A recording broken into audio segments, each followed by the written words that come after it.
Hello દોસ્તો આપણે પ્રકરણ 8 ગતિ એમાં આપણે ગતિ વિશે માહિતી મેળવી. એરિસ્ટોટલના ગતિ વિષયક ખ્યાલોનો અભ્યાસ કર્યો. એરિસ્ટોટલના ગતિ વિષયક ખ્યાલો છે એ તેમની વ્યવહારિક અનુભવો પર આધારિત છે કે જેને કુદરતના નિયમો તરીકે સ્વીકારવામાં આવ્યું. એરિસ્ટોટલનું કહેવું એવું છે કે જે પદાર્થ ભારે છે તે ખૂબ વધારે ઝડપથી નીચે પડે. તે પ્રમાણે પદાર્થને ગતિમાં લાવવો હોય તો તેને બળ આપવું જરૂરી છે, અને જો પદાર્થને સતત ગતિમાં રાખવો હોય તો તેને સતત બાહ્ય બળ આપવું ખૂબ જ જરૂરી છે. પરંતુ આ એરિસ્ટોટલના જે ગતિ વિષયક ખ્યાલો છે, આ ગતિ વિષયક ખ્યાલો તેમના અનુભવો પર આધારિત છે. અને એરિસ્ટોટલના ગતિ વિષયક ખ્યાલો જો પ્રાથમિક દ્રષ્ટિએ જોવામાં આવે તો આપણને એટલા જ સાચા લાગે.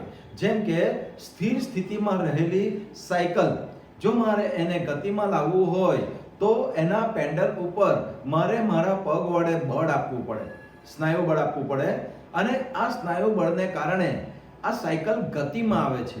હવે સાયકલ એકવાર ગતિમાં આવે તો આ ગતિમાં રહેલી સાયકલને મારે સતત ગતિમાન રાખવી હોય તો મારે એને સતત પેન્ડલ મારતા રહેવું પડશે, સતત મારે સ્નાયુ બળ વાપરવું પડશે. પરંતુ ઇટાલીના ગણિતશાસ્ત્રી અને ખગોળશાસ્ત્રી ગેલિલિયો ગેલિલીએ એરિસ્ટોટલના આ ગતિ વિષયક ખ્યાલોનું ખંડન કર્યું છે. ગેલિલિયોએ એવું કહ્યું કે જો પદાર્થ સ્થિર અવસ્થામાં હોય તો તેને ગતિમાં લાવવા માટે બળ આપવું જરૂરી છે. પરંતુ પદાર્થ ગતિમાં હોય તો તેની એક મૂલ્ય સુરેખ ગતિ જાળવી રાખવી હોય તો એને સતત બળ આપવાની જરૂર નથી. અને ગેલિલિયોની આ વિચારસરણી એરિસ્ટોટલના વિચારોનું ખંડન કરે છે, અને તે વ્યવહારિક છે, સાચું છે, પરંતુ ચોક્કસ પરિસ્થિતિને આધીન. તો આપણે ગેલિલિયોની વિચારસરણી અથવા ગેલિલિયોના પ્રયોગો છે, ઢાળના પ્રયોગો, તેને પણ જોઈશું કે જેની મદદથી આપણને ગેલિલિયોની જે વિચારસરણી છે તેનો ખ્યાલ આવે. તો દોસ્તો, સૌ પ્રથમ વાત કરીએ આપણે બળ. બળ એટલે શું? તો દોસ્તો, બળને આપણે નરી આંખે નિહાળી શકતા નથી. બળને મહેસૂસ કરી શકીએ અથવા બળની અસરોને જોઈ શકીએ.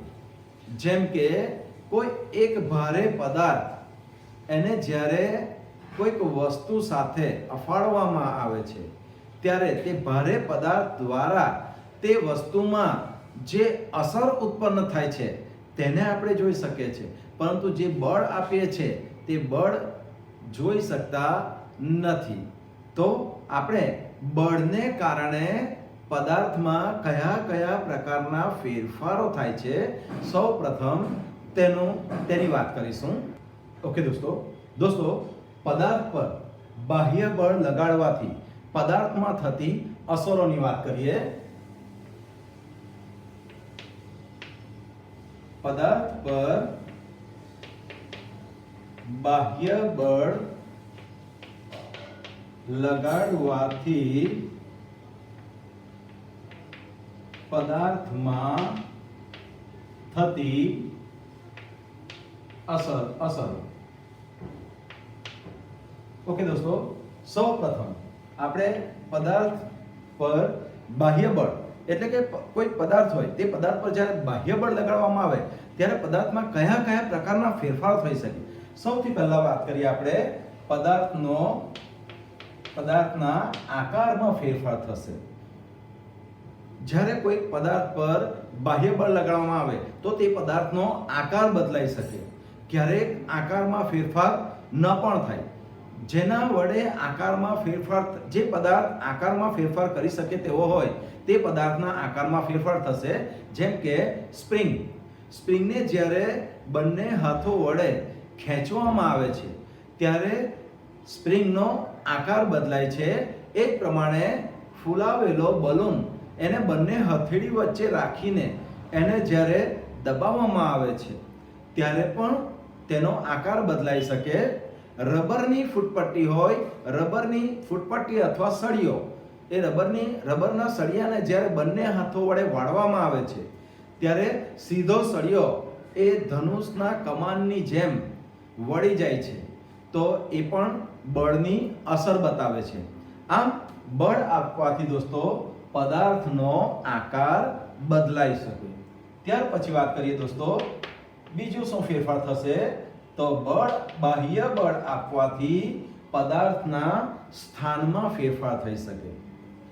દોસ્તો, કોઈ એક જગ્યાએ સ્થિર ઊભેલી કાર જો ન્યુટ્રલ સ્થિતિમાં હોય અને બ્રેક લગાડેલ ન હોય તો એને 4-5 જણા ધક્કો મારે તો એને એક જગ્યાએથી ખસેડીને બીજી જગ્યાએ લઈ જઈ શકાય.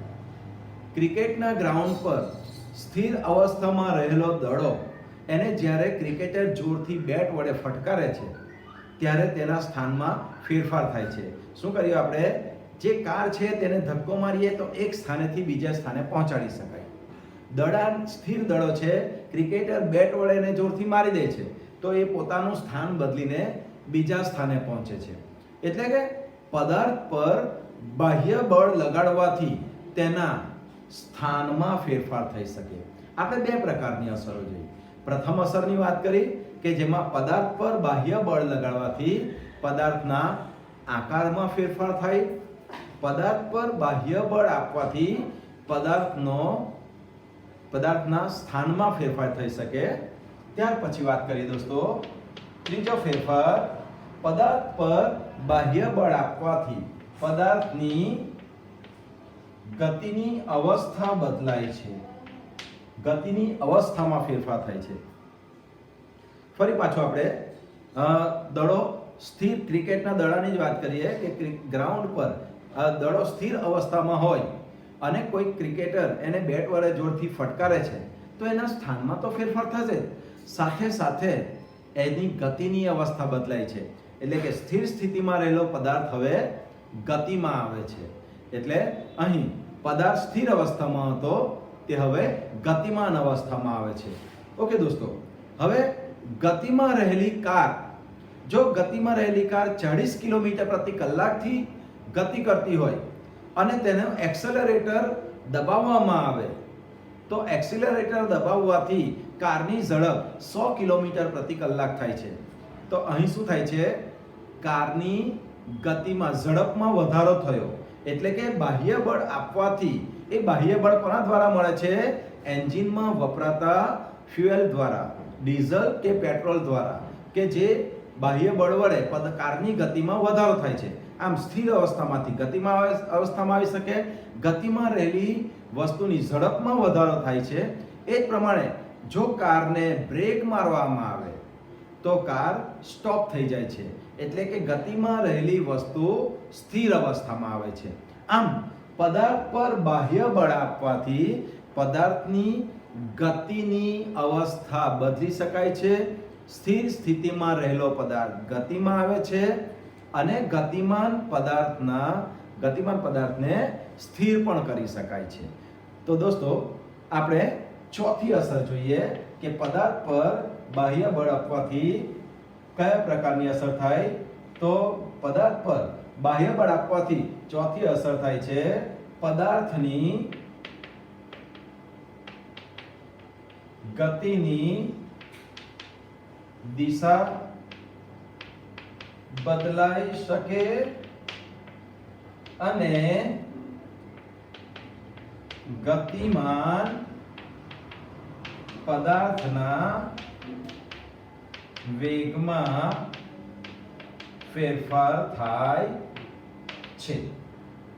તો દોસ્તો, 3 અસરોની વાત કરી. એના સ્થાનમાં ફેરફાર, આકારમાં ફેરફાર થઈ શકે, ગતિની અવસ્થાને બદલી શકાય. જ્યારે ચોથી અસર જોઈએ આપણે, પદાર્થના વેગમાં ફેરફાર થઈ શકે, સાથે સાથે પદાર્થની ગતિની દિશા પણ બદલાઈ શકે. દોસ્તો, ગતિમાન પદાર્થ હોય તો ગતિમાન પદાર્થને એક્સેલરેટર આપવાથી ગતિમાન પદાર્થનો વેગ વધારી શકાય. અત્યારે જ કીધું આપણે ગતિની અવસ્થા વખતે કે ગતિમાન પદાર્થ 40 કિલોમીટર પ્રતિ કલાકની ઝડપે જઈ રહેલી કાર, એને જ્યારે એક્સિલરેટર વધારવામાં આવે તો તેના દ્વારા જે બાહ્ય બળ મળે છે કારને, એ બાહ્ય બળને પરિણામે કારની ઝડપમાં વધારો થશે. એટલે કે 40 કિલોમીટર પ્રતિ કલાકની ઝડપથી ગતિ કરતી કાર 100 કિલોમીટર પ્રતિ કલાકની ઝડપે પણ ગતિ કરી શકે. એટલે ગતિમાન પદાર્થના વેગમાં ફેરફાર થશે. સાથે સાથે જો કોઈક ડાયવર્ઝન હોય, વળાંક લેવાનો હોય તો પદાર્થ એ વળાંક લેશે ડાયવર્ઝન પાસે, તો પદાર્થના વેગમાં ફેરફાર થશે. સાથે સાથે પદાર્થની ગતિની દિશા પણ બદલાઈ શકે. પદાર્થની ગતિની દિશા બદલતી હોય તો તેવી એક બાહ્ય બળની અસરનું એક ઉદાહરણ કે ચંદ્ર કે જે પૃથ્વીની ફરતે નિયમિત વર્તુળમય ગતિ કરે છે, તો તેના દરેક બિંદુ પાસે, એના ગતિપથના પ્રત્યેક બિંદુ પાસે તેની ગતિની દિશા સતત બદલાય છે. એની ઝડપ અચળ રહે છે. ચંદ્રની ઝડપ અચળ રહે છે ગતિની, પરંતુ તેના ગતિપથના પ્રત્યેક બિંદુ પાસે તેની ગતિની દિશામાં સતત ફેરફાર થાય છે. આમ પદાર્થ પર બાહ્ય બળ લગાડવાથી પદાર્થમાં જે ફેરફારો થાય છે, પ્રથમ વાત કરીએ આપણે તેનો આકાર બદલાઈ શકે છે. બીજામાં વાત કરીએ આપણે કે તેનું સ્થાન બદલાઈ શકે છે. ત્રીજામાં વાત કરી ગતિમાં ફેરફાર, ગતિની અવસ્થા બદલાઈ શકે છે. અને ચોથો મુદ્દો જોયો આપણે કે ગતિમાન પદાર્થના વેગમાં ફેરફાર થઈ શકે, સાથે સાથે ગતિમાન પદાર્થની ગતિની દિશા બદલાઈ શકે. હેલો દોસ્તો, આપણે જોયું કે બાહ્ય બળ આપવાથી પદાર્થમાં કયા પ્રકારના ફેરફારો થઈ શકે. હવે આપણે દોસ્તો પદાર્થના જડત્વ વિશે થોડી વાત કરવી છે કે પદાર્થનું જડત્વ એટલે શું અને પદાર્થનું જડત્વ કઈ બાબતો પર આધાર રાખે છે. પદાર્થનું જડત્વ એટલે શું, તે કઈ બાબતો પર આધાર રાખે છે. દોસ્તો, સૌપ્રથમ વાત કરીએ કે પદાર્થનું જડત્વ એટલે શું. તો ઘર્ષણ રહિત સમક્ષિતિજ સપાટી પર ગતિ કરતા પદાર્થની ગતિ અચળ વેગથી અવિરતપણે ચાલુ રહે છે, જેને પદાર્થનું જડત્વ કહે છે. ઘર્ષણ રહિત સમક્ષિતિજ સપાટી પર ગતિ કરતા પદાર્થની અચળ વેગી ગતિ અવિરતપણે ચાલુ રહે છે. આ જે વિધાન છે તેને પદાર્થનું જડત્વ કહે છે. એટલે કે દોસ્તો, જ્યાં સુધી કોઈ પદાર્થ પર બાહ્ય બળ લગાડવામાં ન આવે ત્યાં સુધી સ્થિર સ્થિતિમાં રહેલો પદાર્થ પોતાની સ્થિર અવસ્થા અને ગતિમાન પદાર્થ પોતાની એક મૂલ્ય સુરેખ ગતિ જાળવી રાખવાનો પ્રયત્ન કરે છે. દોસ્તો, ટેબલ પર પડેલું પુસ્તક જ્યાં સુધી તેને બાહ્ય બળ આપવામાં ન આવે ત્યાં સુધી તે પુસ્તક પોતાની સ્થિર અવસ્થા જાળવી રાખવાનો પ્રયત્ન કરે છે. તો પદાર્થનો આ જે ગુણધર્મ છે, પોતાની સ્થિર અવસ્થા જાળવી રાખવાનો ગુણધર્મ, તેને તે પદાર્થ એટલે કે પુસ્તકનું જડત્વ કહેવાય.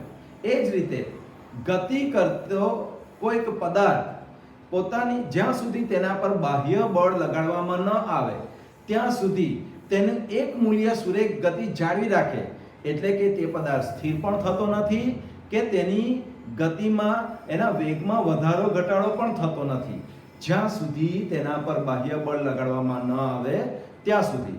તો તે આ પ્રકારની ગતિ જે છે કે જે અચળ વેગી સુરેખ પથ પર અચળ વેગી સુરેખ ગતિ અથવા તો સ્થિર અવસ્થામાં રહેલો પદાર્થ સ્થિર અવસ્થા એ જાળવી રાખવાનો પ્રયત્ન કરે તો તેને કહેવાય, તેને જડત્વનો ગુણધર્મ કહે છે. પદાર્થનો જે ગુણધર્મ છે એ જડત્વનો ગુણધર્મ છે. દોસ્તો, પદાર્થના દ્રવ્યમાનનું માપ એ જડત્વ છે. ભારે પદાર્થ હોય એટલે કે ટ્રક હોય તો તે ટ્રકનું જડત્વ વધુ છે, જ્યારે હલકો પદાર્થ એટલે કે આપણે સાયકલ લઈએ તો સાયકલનું જડત્વ ઓછું છે. આપણે જે ઉદાહરણ લીધા કે ભારે પદાર્થ અને હલકો પદાર્થ, ભારે પદાર્થનું જડત્વ વધુ, હલકા પદાર્થનું જડત્વ ઓછું. એટલે કે ભારે પદાર્થ પોતાની જે સ્થિર અવસ્થા કે ગતિમાન અવસ્થા છે તેને જાળવી રાખવાનો પ્રયત્ન વધુ સારી રીતે કરી શકે કોની સરખામણીમાં? હલકા પદાર્થની સરખામણીમાં. હલકો પદાર્થ એટલે કે સાયકલ, તો તેની સ્થિર અવસ્થા કે ગતિમાન અવસ્થામાં બાહ્ય બળ આપવાથી જે તુરંત ફેરફાર મળે છે તેટલું જ બાહ્ય બળ આપવાથી એ ટ્રકને આપણે સ્થિર સ્થિતિ કે ગતિમાન અવસ્થામાં ફેરફાર કરી શકતા નથી. એટલે કે ભારે પદાર્થનું જડત્વ વધુ અને હલકા પદાર્થનું જડત્વ ઓછું હોય છે. વળી દોસ્તો, આપણે શું કીધું? દ્રવ્યમાન એ જડત્વનું માપ દર્શાવે છે. એટલે કે દ્રવ્યમાનનો જે એકમ છે કિલોગ્રામ, તો જડત્વનો એકમ શું થશે?